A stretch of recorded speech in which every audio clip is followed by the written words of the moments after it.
Olá pessoal, continuar a comentar o livro Visões da Liberdade, uma história das últimas décadas da escravidão na corte, Sidney Chalub. Destacar mais algumas partes aqui na página 197. Ele se refere a uma estatística da Mary Karash, que analisou os livros de notas do primeiro cartório da corte para o período de 1807 a 1831, encontrando os registros de 904 cartas de alforria que tratam da liberdade de 1.319 escravos. Os mesmos livros assinaram a existência de 13 senhores que decidiram revogar a liberdade concedida a ex-escravos. Então você veja que de 904, só 13 revogaram.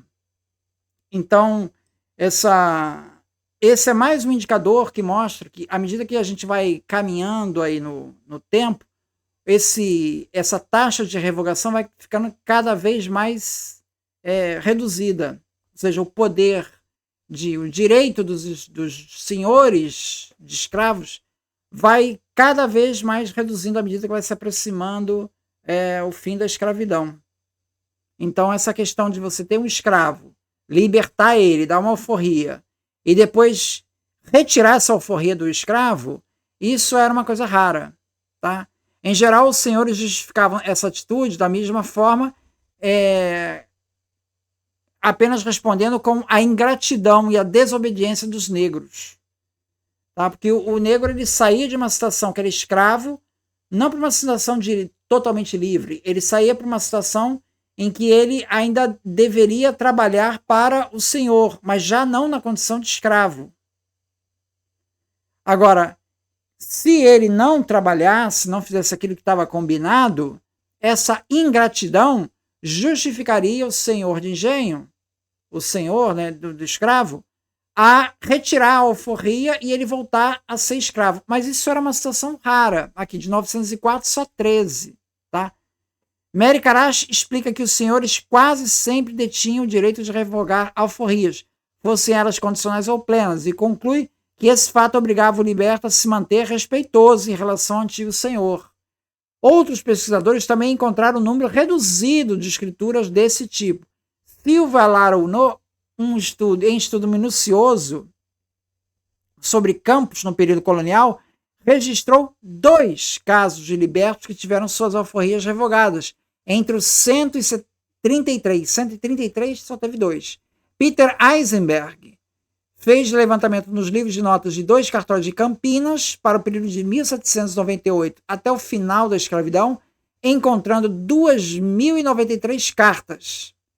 A mesma documentação traz apenas 2 exemplos de alforria, isso em Campinas. Robert Slanes encontrou só um caso em Sorocaba. O Sidney Chalub, nos 215 processos que ele examinou, ele só encontrou 2 casos. Então, eficaz ou não enquanto instrumento de domínio sobre escravos e libertos, o fato é que os números parecem indicar que a possibilidade de revogação de alforrias era raramente utilizada pelos senhores. Então, a evolução legal do problema sugere que, pelo menos ao longo do século XIX, foi se tornando cada vez mais difícil aos senhores conseguir escravizar novamente os libertos, sobre a alegação de ingratidão. Então, é um instrumento que se torna cada vez mais difícil de ser usado. Com relação aos castigos físicos, né, o senhor do escravo, ele poderia castigar o escravo, isso era visto como um direito dele. O que ele não poderia é matar o escravo de tanto espancamento, isso não pode fazer. Então, Sidney Chalub diz assim: não encontrei sequer vestígios de negros que colocassem em questão um castigo físico enquanto tal.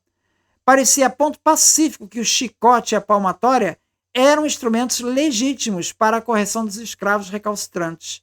Todas as lutas e contradições se davam em torno do motivo e da intensidade da punição. Então havia uma economia moral da escravaria que os senhores não ousavam ignorar. Tá?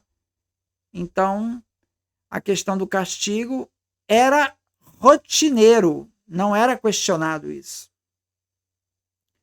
Com relação à taxa de alforria, a taxa de alforria no início da década de 1860, no Rio de Janeiro, que é o objeto de estudo dele, do Cine Chalub, aumentou bastante, sofrendo inclusive uma ascensão dramática por volta de 1867, provavelmente devido às alforrias concedidas com a condição expressa de que o liberto se tornasse um soldado da pátria para lutar na Guerra do Paraguai. Mesmo permanecendo muito alta em relação às outras províncias, a taxa de alforria da corte sofrerá outro enorme aumento em 1878. Segundo Robert Slanes, nada menos que 36% da população escrava, registrada lá em 1872, recebeu liberdade até 1886, 14 anos depois. Então, depois de 14 anos, 36% ganhou a alforria. Esses 36% são impressionantes, tá? Isso na cidade do Rio. Se considerarmos o índice de 11% em São Paulo, 8% na província do Rio de Janeiro todo, não somente na capital, e 6% em Minas Gerais, na província de Minas Gerais. Então, aqui na capital, tinha realmente um índice significativamente alto, se você compara com outros índices, né?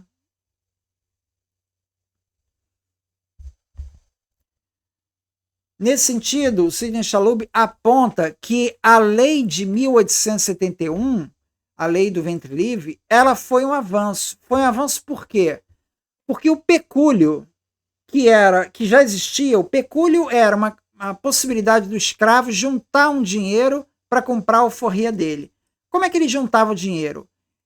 Não raras vezes, se fosse no caso de um engenho, esse escravo ele tinha uma roça para ele, que ele podia cultivar nos domingos e feriados santos. E ali ele conseguia algum dinheiro, juntava, que poderia comprar a alforria dele. O escravo da cidade tinha os escravos de ganho, que ele saía do lugar da casa onde ele trabalhava e ia lá para as ruas para vender coisas, vender comida, uma espécie de um camelô. E ali ele voltava, ele pagava uma diária que se chamava jornal para o senhor dele, e se ele faturasse mais do que aquilo, né, ele poderia ficar com aquilo para ele. Antes de 1871, esse pecúlio já existia, mas o senhor do escravo ele não era obrigado a dar essa alforria. Depois de 1871, isso passou a ser... já não, o senhor de escravo já não tem mais de não querer, não tem essa opção de não querer, ele tem que dar alforria. A questão vai girar em torno do valor. Qual é o valor, então, desse preço de escravo? Algumas decisões na justiça foram levadas para a justiça questionando o valor. Então ele diz assim, o que nos interessa especificamente é perceber que a lei de 1871 foi, de certa forma, uma conquista dos escravos e teve consequências importantes para o processo de abolição na corte. O pecúlio, como vimos, ficava formalmente dependente do consentimento do senhor. Aqui ele fala da participação de Nabuco, né, que era um grande abolicionista, mas ele tinha uma perspectiva de abolicionista que não era instigar os negros à revolta. Pelo contrário, ele se colocava Nabuco, né, como membro da aristocracia, como uma espécie de representante dos escravos. Então, para Nabuco, os escravos não podiam se defender porque não tinham consciência dos seus direitos. E mesmo quando a tinham, não lhe era dada a chance de defesa devido à morte civil a que estavam condenados. Então, assim, ele se colocava nessa posição, tá? Então, não é por uma ação direta e pessoal sobre o espírito do escravo que lhe podemos fazer algo bem. É com os livres que nós devemos entender. É com eles que devemos pleitear a causa daquele. A lei eterna obriga-nos a tomar a parte do oprimido, e essa lei torna-se muito mais obrigatória desde que nós lhe proibimos levantar o braço em defesa própria. Nabuco estava apenas exprimindo o medo visceral, que não era só seu. e que fazia parte da própria alma dos homens poderosos da época. O abolicionismo de Nabucco visava alcançar seus objetivos através da persuasão e de caminhos estritamente parlamentares e jurídicos, que é exatamente evitar esse medo, esse receio da revolta. A figura do imperador Dom Pedro II, o Sidney Chalhoub destaca que ele tinha popularidade entre os escravos, entre os negros escravos. E diz assim: não há dúvida de que a figura de Dom Pedro II gozava de certa popularidade entre os negros, pelo menos nos finais da monarquia. Joaquim Nabuco escreveu em 1883 que o nome do imperador é para os escravos sinônimo de força social e até de providência, como sendo protetor da sua causa. Palavras de Joaquim Nabuco. Então, assim, a questão do porquê que a monarquia caiu, o Sidney Chalhoub não avança nesse sentido. Ele diz assim: o porquê da monarquia ter caído tão de maduro da corte, exatamente na época em que parecia estar no auge da popularidade entre os habitantes pobres, permanece enigmático. E aí está um enigma que neste livro permanecerá enquanto tal. Bom, isso daqui, ele não diz no livro, mas isso aqui reforça o seguinte: que a queda da monarquia não foi por conta dos negros da classe pobre, porque ele até tinha certo prestígio na classe pobre.